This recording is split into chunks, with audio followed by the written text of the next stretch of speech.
네, 마태복음 17장 말씀 같이 교독하였습니다. 믿음 무엇을 믿는가라는 제목으로 말씀을 정해 보았습니다. 세 가지 정도의 그 단락단락별의 그 본문의 말씀들로 구성이 되어 있는데요. 첫 번째는 변화산 사건으로 우리가 너무나 잘 알고 있는 그러한 말씀이지요. 예수님의 제자 베드로, 야고보와 그리고 또 요한을 데리고 높은 산에 올라가셨습니다. 이들 세 제자는 예수님이 가장 자주 데리고 다니는 그러한 제자들입니다. 그들이 오늘 본문에서 자주 이렇게 예수님을 쫓아다니다 보니까 다른 제자들이 접할 수 없는 신기한 일을 접하게 된 것입니다. 여러분, 자주 예배에 참석하셔야 됩니다. 자주 예수님을 쫓고 말씀을 쫓으면 더 크고 기이한 놀라운 일들을, 주께서 행하시는 놀라운 일들을 경험하게 되실 줄 믿습니다. 이 제자들이 그랬던 것입니다. 어쨌든 오늘 본문에서 이들은 아주 특별하고 놀라운 경험을 하게 됩니다. 제자들이 보는 그러한 상황 속에서 예수님은 얼굴이 해같이 빛나시고 옷이 빛과 같이 휘어지는 놀라운 모습으로 변화하셨고요. 또한 그 자리에 누가 있었냐면 모세와 엘리야가 함께 있어서 예수님과 대화를 하고 있었다라고 하는 것입니다. 모세와 엘리야, 이들은 구약 성경의 대표적인 인물들입니다. 이스라엘을 출애굽시켜 광야에서 인도하였던 그 모세. 출애굽기 34장을 보면 모세가 시내산에서 하나님의 율법이 담긴 그 두 돌판을 들고 내려오지요.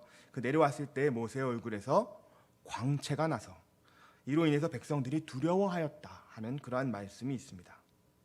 이러한 모세와 또한 이스라엘의 악한 왕, 아주 악했던 그 아합 왕과 이세벨 그 여왕의 시대에 이스라엘의 그 하나님은 그들이 아니라 여호와이시다. 여호와가 이스라엘의 온전한 하나님이심을 그렇게 드러내었던, 그렇게 온전히 드러내었고, 그리고 나서 회오리 바람을 타고 하늘로 승천한 구약 성경의 대표적인 선지자 바로 엘리야의 등장.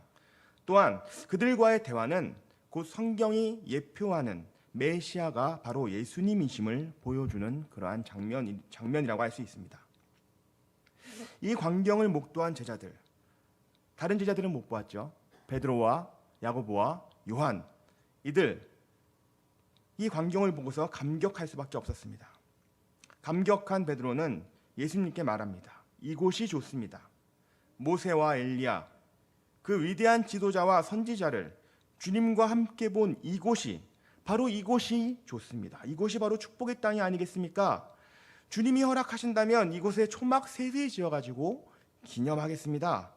주님을 위해서, 모세를 위해서, 엘리야를 위해서 초막을 짓고 이곳에서 머물며 제가 다 관리 잘하겠습니다. 이런 말을 하고 있는 게 아니겠습니까? 너무나 흥분하여서 말하고 있는 그러한 장면입니다. 베드로, 야고보, 요한, 그들의 눈에 보았던 그 광경들에 흥분하여서 자신들의 생각과 하고 싶은 말과 하고 싶은 일들을 떠벌리고 있는 것이죠. 그렇게 떠벌리고 있을 때 하늘로부터 음성이 들립니다. 무슨 음성입니까? 하나님의 음성은 내 사랑하는 아들이요 내 기뻐하는 자니 너희는 그의 말을 들으라 라고 말씀하시는 것이죠. 흥분한 제자들, 자기가 무엇을 말하고 있는지도 모르고 떠들고 있는 그들에게 하나님은 그의 말을 들으라 라고 말씀하십니다. 이로 인해서 그들은 두려움을 갖게 되고 잠잠하게 엎드리게 됩니다. 들뜬 감정에서 벗어나 이제 예수님이 하시는 말씀을 이제야 들을 수 있게 되는 그러한 상태가 되는 것이죠. 우리 삶에서도 우리 삶에 일어난 하나님이 그 여러 가지 일들 중에서 하나님이 하셨음을 고백하는 특별한 사건들이 많이들 있으실 것입니다. 질병에서 회복되었던 일, 어려운 상황에서 극적으로 도움을 받게 된 일, 불가능한 일이라고 낙심했던 일들이 해결되었던 그러한 특별한 간증들이 저와 여러분의 삶 가운데 있었을 것이죠. 이러한 이적을 경험하면 베드로, 요한, 야고보처럼 해같이 변한 예수님과 이스라엘의 영도자 모세, 하늘로 승천한 엘리야를 본 그들처럼 감격하고 흥분해서 내게 행하신 그 놀라운 그 일에 사로잡혀서 하나님이 또다시 이 놀라운 일들을 내게 행하시리라 그저 그러한 일들만 기대하게 되진 않았습니까? 이 간증을 누군가에게 자랑하고 싶어서 입이 근질근질거리지는 않으셨습니까? 그러나 더 중요한 것은 저와 여러분에게 행하신 그 놀라운 일들을 통해서 하나님이 전하시고자 하는 말씀이 과연 무엇인가를 깨닫는 것이 중요하다는 것입니다. 하나님의 말씀을 들을 준비를 해야 된다는 것이죠. 엎드려 예배하며 하나님을 경외하며 하나님의 뜻하신 바를 들을 수 있는 그러한 마음을 가져야 한다는 것입니다. 두려워하며 엎드린 제자들을 일으키시며 예수님이 말씀하십니다. 제자들의 눈에 더 이상 모세와 엘리야는 보이지 않았고 해같이 빛나던 예수님의 모습도 아마 이전의 모습으로 돌아왔을 것 같습니다. 이제는 그저 예수님의 말씀을 잘 들어야 할 때라는 것입니다. 이때 예수님의 제자들에게 하신 말씀, 제자들의 들뜬 기분과는 전혀 사뭇 다른 말씀을 하시죠. 이런 말씀하셨으면 좋았을 텐데, 모세야, 모세와 엘리야를 봤지? 내가 그들과 함께 있는 거 봤지? 내가 메시아임을 이제 의심하지 말아라. 이제 본격적으로 이스라엘을 구원할 놀라운 역사를 이룰 것이다 하는 그런 힘찬 선언의 말씀을 해주시기를 이 제자들은 바랬을지 모르겠는데, 예수님은 도리어 오늘 너희가 본 일을 누구에게도 말하지 말아라. 인자가 죽은 자 가운데서 살아나기 전까지 오늘 겪은 일들에 대해서 말하지 말아라 라고 하고 계십니다. 왜 말하지 말라는 것일까요?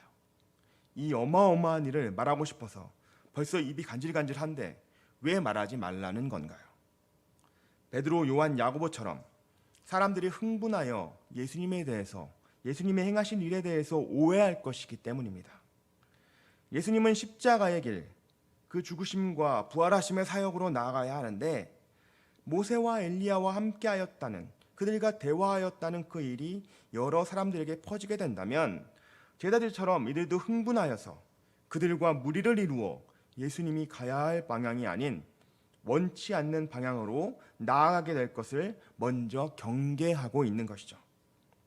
오직 이 일은 예수님이 모든 사역, 부활의 사역까지 마쳤을 때에 하나님의 구원하심의 의미를 땅의 백성들에게 가르치기 위한 목적으로 베드로, 요한, 야고보에게 주어졌다는 것입니다. 베드로후서 1장에서 베드로는 이 사건을 이야기하는 말씀이 있습니다. 예수님과 그 말씀에 대해서, 예언에 대해서 설명하기 위해서 이 본문의 내용을 끌어내고 있는 그런 서신의 내용이 있습니다. 우리에게도 참 하고 싶은 말, 전해주고 싶은 말들이 많이 있습니다. 누군가의 잘못된 모습, 고쳐야 할 단점들이 보일 때 바로 말해주어서 고치도록 하고 싶습니다. 반대의 경우도 마찬가지죠. 어떤 이의 성취와 노력에 대해서 칭찬해주고 격려해주고 싶은 그러한 마음이 있어서 바로 말해주고 싶은 그러한 마음이 들 때가 있습니다. 조언, 충고, 권면, 칭찬, 이 모든 것이 공동체에 꼭 있어야 하는 것이지만 이러한 것들이 사랑 안에서 온전히 전해지기 위해서는 그것을 말해야 할 때와 아직은 참고 기다려야 할 때를 알아야 함을 생각하게 합니다. 하나님의 지혜를 구하며 사랑이 전해지고 복음이 전하여지는 정확한 타이밍에 우리로 조언과 충고와 권면과 칭찬을 할 수 있도록 성령님의 인도하심이 있기를 구하는 저와 여러분 되시기를 원합니다. 본 것을 아무에게도 이르지 말라는 예수님의 말씀에 제자들이 말하고 있습니다. 그러면 어찌하여 서기관들이 엘리야가 먼저 와야 하리라 하나이까? 이 말씀을 좀 풀어보면요, 주님, 서기관들이 주님을 그리스도라고 인정하지 않습니다. 메시아가 아니라고 합니다.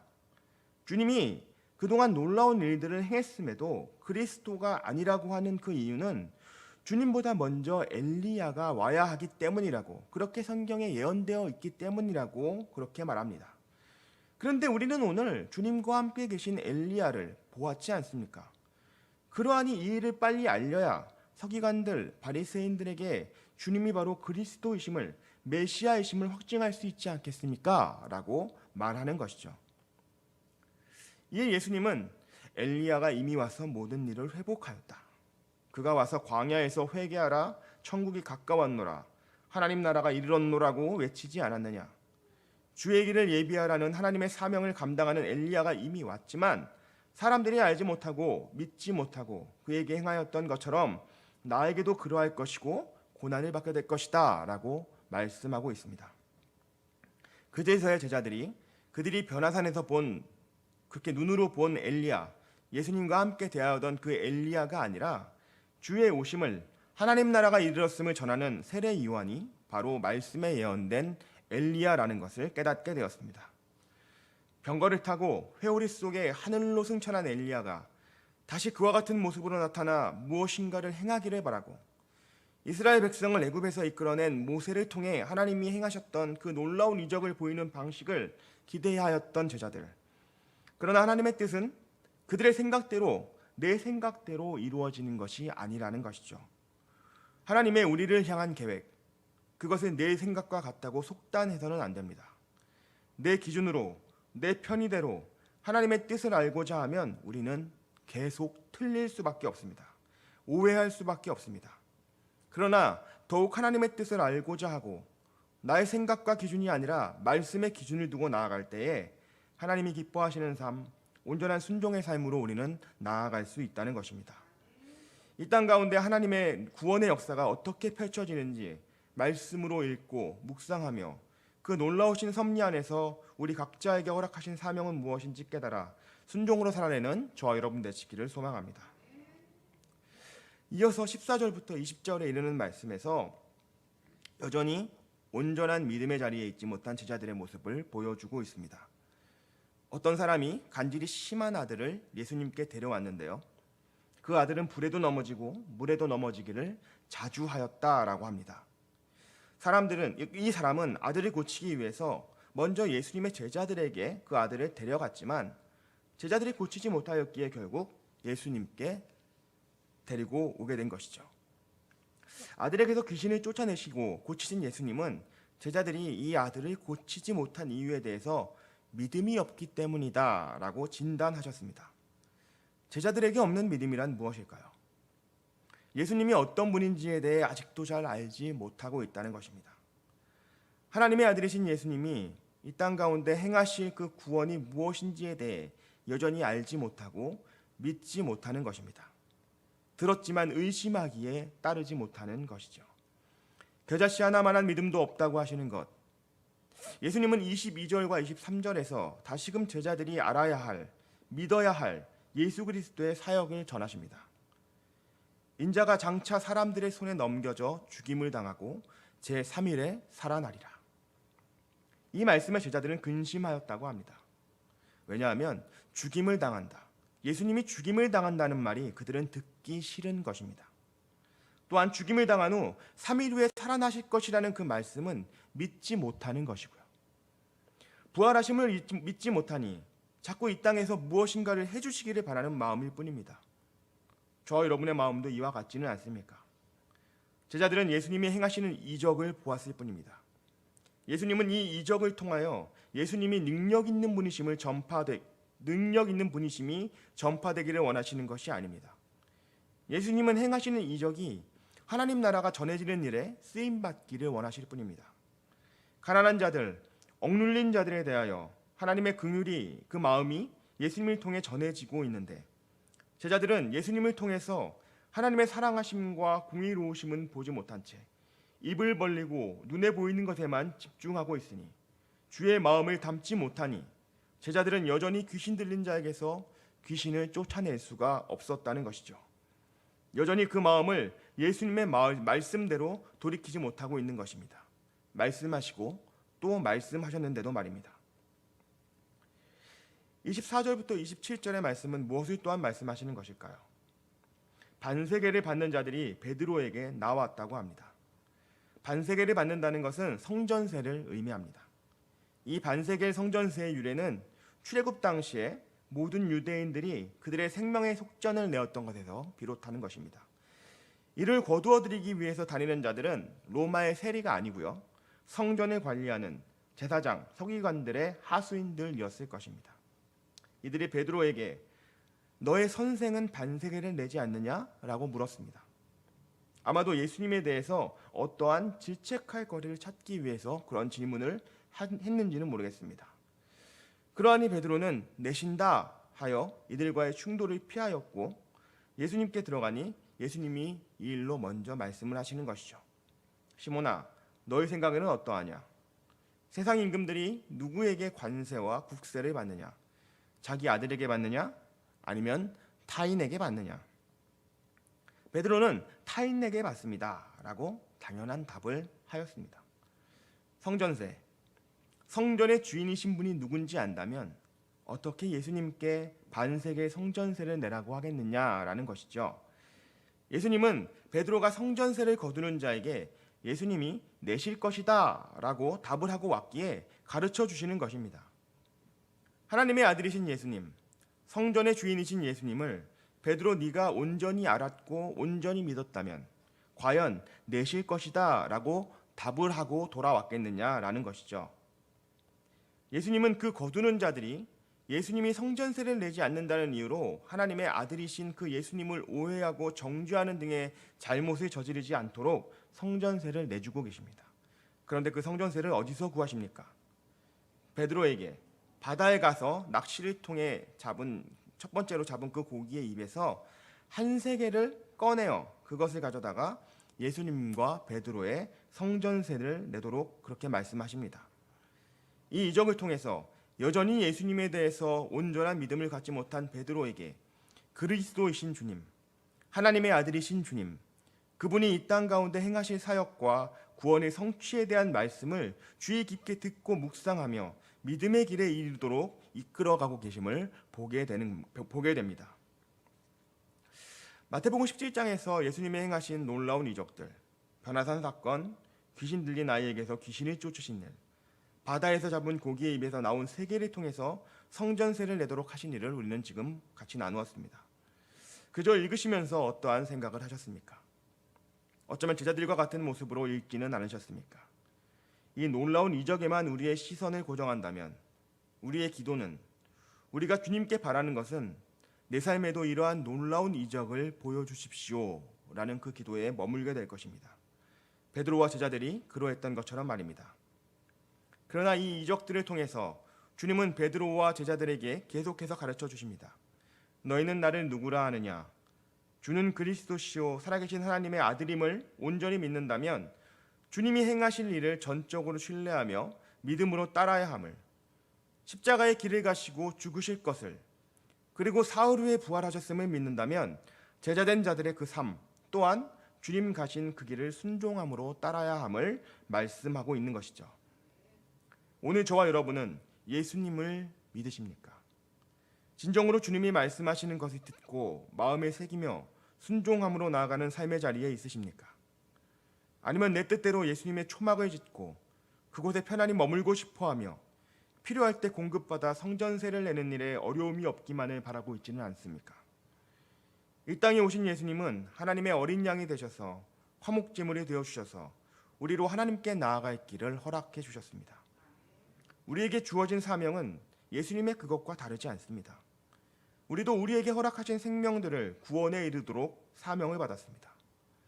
땅에서의 형통, 부요함, 안전감, 편안함을 구원이라 여기는 믿음이 아니라 주님을 본받아 사는 삶으로 하나님의 나라를, 구원을 이루어가는 믿음이 하나님이 기뻐하시는 우리 주님이 가르쳐 주시는 믿음임을 우리는 잊어서는 안 됩니다. 주께서 우리에게 원하시는 믿음을 묵상하며 한 걸음 더 주의 길로, 섬김과 헌신의 길로, 교회를 세우는 길로 나아가는 저와 여러분의 복된 인생 되시기를 이 시간 다시금 축복합니다. 기도하겠습니다. 사랑해 주님 감사합니다. 우리는 열심을 가지고 주님을 믿노라 고백하며 예배하며 살아가지만 때로 우리 안에 주님을 따르고 주님을 본받기 원하는 그 마음보다는 이 땅의 탐심과 이 땅의 정욕을 놓지 못하여 주님 앞에 잘못된 것을 구하고 있지는 않습니까? 우리에게 주님께서 구원하셨던 그 놀라운 사명이 우리에게도 주어졌는데 그 주어진 사명은 잊어버리고 땅의 편안함과 안전감만을 추구하며 그것이 주님께서 나의 삶 가운데, 우리의 삶 가운데 이루실 일이라고 그렇게 착각하고 신앙하고 있지는 않습니까? 오해하며 잘못되어 뒤틀려져 버린 우리의 믿음이 있다면 하나님이 이 시간 우리 자신을 돌이켜보게 하시고 주께서 하늘 보좌를 버리시고 이 땅에 내려오셔서 생명을 바치심으로, 생명을 드리심으로 우리를 구원하셨음을 기억하며 그 믿음의 길을 그 순종의 길을 따라가겠노라고 다시금 결단하는 이 시간 될 수 있도록 주님 축복하여 주시옵소서. 감사드리며 거룩하신 예수님의 이름으로 기도드립니다.